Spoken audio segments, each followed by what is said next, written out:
একজন নবী ছিলেন, খুব রাগী নবী ছিলেন, যে নবী আল্লাহর সঙ্গে ডাইরেক্ট কথা বলতেন। বলেন কোন নবী? বলেন কোন নবী? মুসা আলাইহিস সালামের বিরুদ্ধে কত ষড়যন্ত্র ফেরাউনরা করেছে, কত প্ল্যান করেছে। মুসা আলাইহিস সালাম একদিন শুনতে পেলেন তার বিরুদ্ধে ফেরাউন একটা কুৎসা করেছে, গোটা দেশে ছড়িয়ে দিয়েছে। কি ছড়িয়ে দিয়েছে? মুসা আলাইহিস সালামের ব্যাপারে ফেরাউন বলে ফেললো যে মুসা শারীরিক ত্রুটি আছে, সে আল্লাহর নবী হয় কেমনে? শারীরিক ত্রুটি হলো লোককে আল্লাহর নবী হয়? কি শারীরিক ত্রুটি? বললো যে মুসা এক শিরা বেরাম হয়েছে। যেরকম নাউজুবিল্লাহ, এটা এলাকায় কি বলে? এটা ওটাই বলে তো যাচ্ছে, ঠিক আছে, ওটাই বলে, চাচা বলে ফেলছে। যখন এই জাতীয় কথা যখন এই নবীর কানে আসলো, বলেন তো এই নবীটার রাগ কি সবচেয়ে কম না সবচেয়ে বেশি? সব নবী ছিলেন একরকম, এই নবী একটু ভিন্ন রকম ছিলেন। কোন নবীকে আল্লাহ পাক তোতলা বানান না, এই নবী কি ছিলেন? তোতলাও ছিলেন। আর তোতলা যারা হয় তাদের রাগ কম হয় না বেশি হয়? একটু বেশি হয়, কিন্তু লোকগুলো সরল হয়। লোকগুলো কি হয়? সরল হয়। প্রচন্ড রাগী ছিলেন। তো ওনার কানে যখন এই জাতীয় কথা আসলো যে ওনার একটা ছোট একটা বড় এক শিরা, উনি গেছেন খেপে। খেপে গিয়ে বলছে, আল্লাহ আমার তো এই জাতীয় কোনো রোগ তুমি দাও নাই, আমি একজন নবী, আমি একজন আল্লাহর নবী, আমি একজন রাসূল, আর আমার বিরুদ্ধে ফেরাউন এই জাতীয় কথা বলে গোটা দেশে সব নিউজ করে দিয়েছে, এটা আমার মান সম্মানটাকে আল্লাহ তুমি কি করবা করো? আল্লাহকে বলে ফেললেন। তিনি কিন্তু আল্লাহকে মাঝে মাঝে প্রশ্ন করতেন, যখন যা মনে হতো তাই প্রশ্ন করতেন, মানে কথার চান্স পাইলে কথার ছাড়তেন না। যখন কোরআনে কত কথা আসছে তাকে নিয়ে, পাতায় পাতায়। মুসার নাম আছে না নাই বলেন? আছে। খুব মানে একজন মডেল নবী ছিলেন। কি নবী ছিলেন বলেন? মডেল নবী, আদর্শের নবী ছিলেন। দাওয়াত দিতে হয় কেমনে সেই পদ্ধতি তিনি শিখিয়েছেন। ইযহাব ইলা ফিরআউনা ইন্নাহু তাগা, চলে গেছেন ফেরাউনকে কালিমার দাওয়াত দিতে। দাওয়াত দেওয়ার কথাই বলছেন, আল্লাহ আমি তো দাওয়াত দিতে যাচ্ছি, তুমি আমাকে বললা, কিন্তু আমার তো জিহ্বায় অসর, জিহ্বা ঠিক নাই, জিহ্বাটা তুমি আল্লাহ ঠিক করে দাও। আল্লাহ বললেন তোমার জিহ্বা আমি ঠিক করে দিলাম, বলো রব্বি ইশরাহ লি সাদরি ওয়া ইয়াসসির লি আমরি। সুন্দর করে দোয়াটা শিখে নিলেন, কালিমার দাওয়াত দিতে গেছেন। আল্লাহ বললেন যে মুসা দাওয়াত দিতে যাচ্ছ, একটু নরম সুরে কালিমার দাওয়াত দিও। কাল্লা, নরম সুরের কথা যদি আমাকে বলো, আমার তো হবে না, আমার তো গরম সুর। তুমি যদি নরম সুরের কথা বলো, আমার ভাই, আমার বড় ভাই হারুন, সে আমার চাইতে সে আমার চাইতে সুন্দর করে কথা বলতে পারে।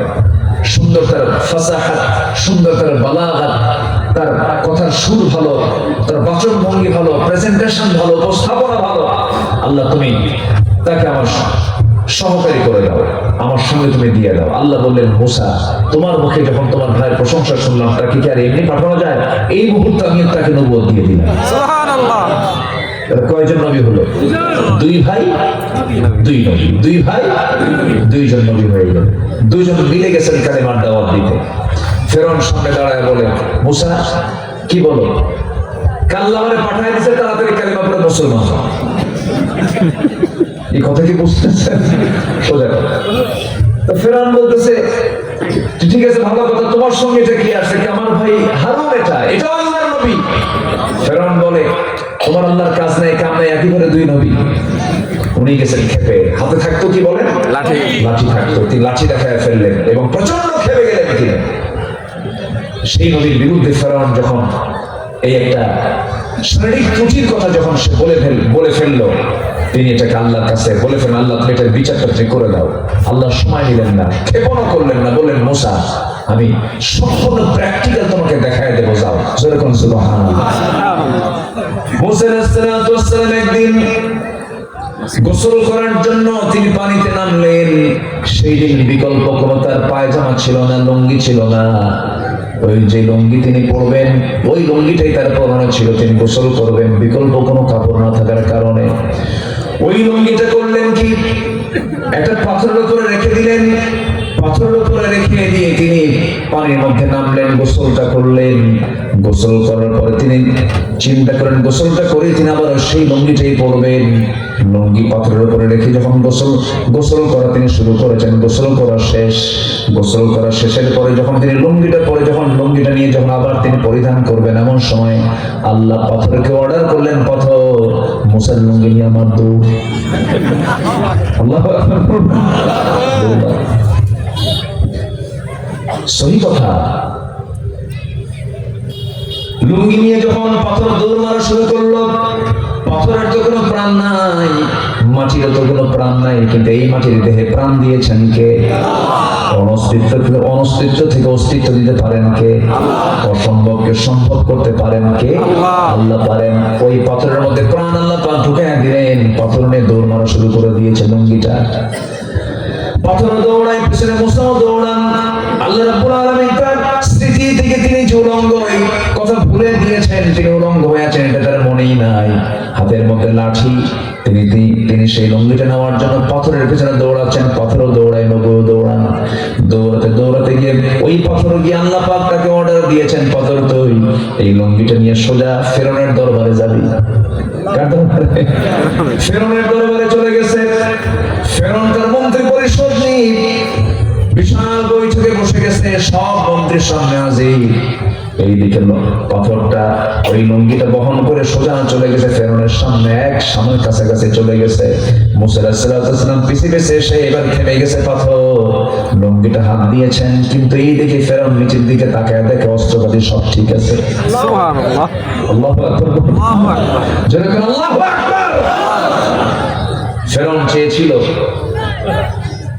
আল্লাহর পয়গম্বরকে জাতির সামনে খাটো করা, কিন্তু আল্লাহ তাআলা মুসা আলাইহিস সালামকে জাতির সামনে ক্লিয়ার করে দিলেন যে আমার মুসার কোনো সমস্যা নাই। 16 বছর পর জাতির সামনে সব আল্লাহ ক্লিয়ার করে দিয়েছেন, সব জালিম হলো ওরা, আলেমদের কোনো দোষ নাই। ঠিক কি না? আল্লাহ আছেন? আল্লাহ আছেন না নাই? মুরব্বীরা বলতো ও না মরা পর্যন্ত উপায় নাই, বলতো না? কিন্তু মরা লাগছে, তাজাই আছে। কিন্তু দেশে আছে না দিল্লি আছে? দেশে আছে না দিল্লি আছে? দেখেন 25 বছর আগে আল্লামা সাঈদী বলতে পারতেন লন্ডনে চলে যাবে, সেখানে তার বোনের বাড়ি আছে, বাগনির বাড়ি আছে। বিআই বাড়ি হলো আমেরিকা চলে যাবে। বিআই বাড়ি বললো না, বোনের বাড়ি বললো না, বললো কি? মামু বাড়ি দিল্লি। এখন গেছে কোথায়? দিল্লি।